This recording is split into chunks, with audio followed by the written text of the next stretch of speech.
Alors, bonjour à tous, bienvenue dans une autre vidéo avec Antoine Reptile. Aujourd'hui, je vais vous parler du maintien du serpent roi de Californie. Donc, je vais vous parler de tout ce qui englobe le maintien pour pouvoir acquérir, pour ceux qui veulent acquérir un serpent roi de Californie et le maintenir dans les bonnes conditions de vie. Alors, pour commencer, je vais vous parler de la grandeur de terrarium qui est suggérée. Dans le fond, si les grandeurs sont pas exactement comme celle-là que je dis, c'est pas grave. Dans le fond, si votre serpent se sent bien à l'intérieur, c'est correct. Alors, pour un serpent roi juvénile, qu'est-ce qui est conseillé? C'est 60 cm de longueur par 30 cm de profondeur et 50 cm de hauteur. Alors, c'était les grandeurs suggérées pour le serpent roi juvénile. Et pour le serpent roi adulte, ça va être un terrarium de 100 cm de longueur par 50 cm de profondeur et 60 cm de hauteur. Donc, c'est ça. Donc, moi, mon terrarium, c'est 90 cm de longueur par 45 de profondeur et 60 de hauteur, mais c'est bien assez grand pour mon serpent. Alors, là, je vais parler de l'hygrométrie. Donc, l'hygrométrie pour le serpent roi va varier entre 50 et 70% d'hygrométrie. Là, moi, mon hygrométrie a 4% de plus, mais ça change pas grand-chose. 4%, il ne meurra pas pour ça. Alors, pour l'hygrométrie, c'est ça. C'est ça. Alors, je vais vous parler des températures de jour et de nuit.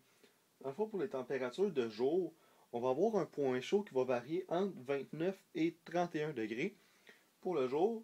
Et pour le point froid, ça va être environ 25-26 degrés. Les températures de nuit vont être de... Attendez un instant. Vont être de 25 points chauds. 25 degrés Celsius, le point chaud. Et le point froid, ça va dépendre. Moi, il est à la température de la pièce, le point froid la nuit, donc environ 21 degrés. Les matériels inutiles maintenant. Donc, c'est important de vous dire que les serpents sont majoritairement nocturnes. Donc, ils n'ont pas besoin de lumière UVB, UVA.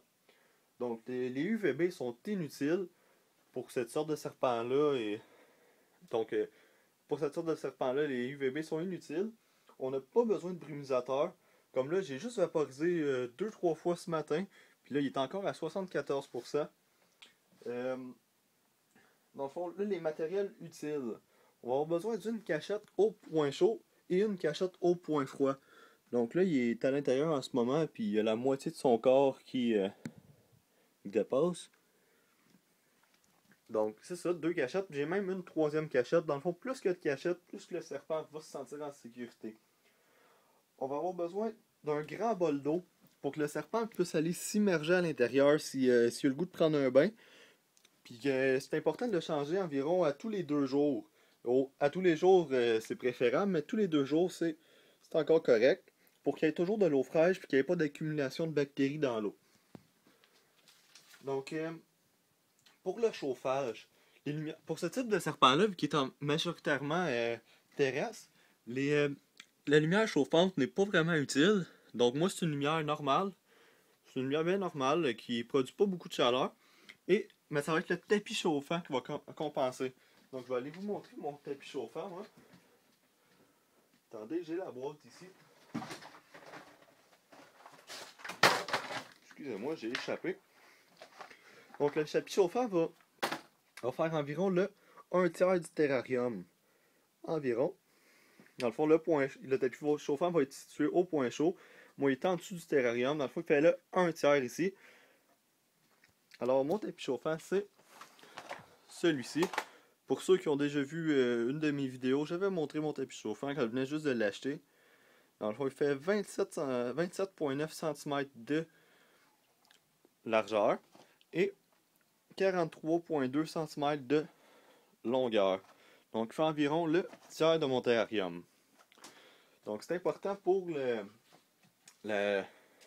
maintien du serpent roi, là, parce que c'est important de préciser que les reptiles ont le sang froid. Dans le fond, ils ont besoin de chaleur pour réguler la température de leur corps. S'ils n'ont pas de source de chaleur, ben, ils risquent de mourir.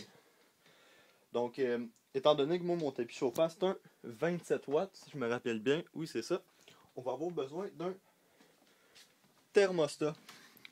Parce que c'est important à préciser que si la température n'est pas assez chaude, justement, il va mourir. Mais si elle est trop chaude aussi, il risque d'avoir des graves brûlures. Donc moi, mon thermostat est réglé environ à 30 degrés, comme vous pouvez le voir. L'effet 30.2. Donc c'est important d'avoir un thermostat. Alors c'était tout pour la vidéo d'aujourd'hui. Je vous invite à écrire un commentaire si vous aviez d'autres questions, si j'ai oublié de parler de quelques sujets. Je vous invite à vous abonner. On est rendu à 29 abonnés, si je me rappelle bien. Je suis extrêmement content. Je vous invite à liker la vidéo si vous l'avez appréciée. Et je vous dis à la prochaine pour une prochaine vidéo avec Antoine Reptile. Allez, ciao!